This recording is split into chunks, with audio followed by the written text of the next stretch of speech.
So with the multiple choice field, you can provide the options for the user to select the price option. You can set each item's price as shown in the screen. So in the field option, you can see that you can add as many choices as you like, but the user can only pick one.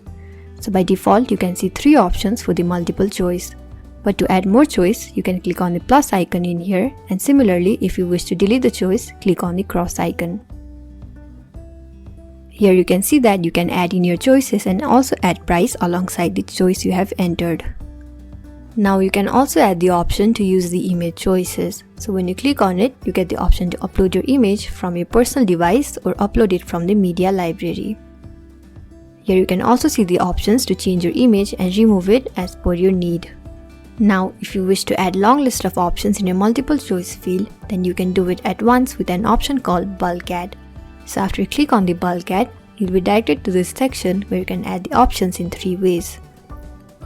First and foremost, you can simply copy and paste the options from any file. Also make sure that each of the option is on separate lines.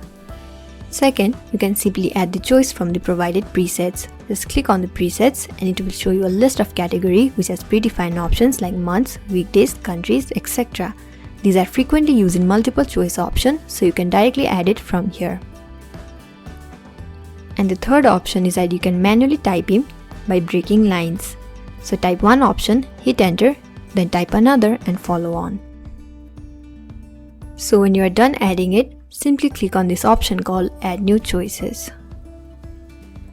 So now under the Advanced option, you can set the layout for the multiple choice. You get to choose from 4 layouts, which includes 1 column, 2 columns, 3 columns and the inline option. And finally, you can hide the label for the field, add CSS classes and also enable conditional logic for the field.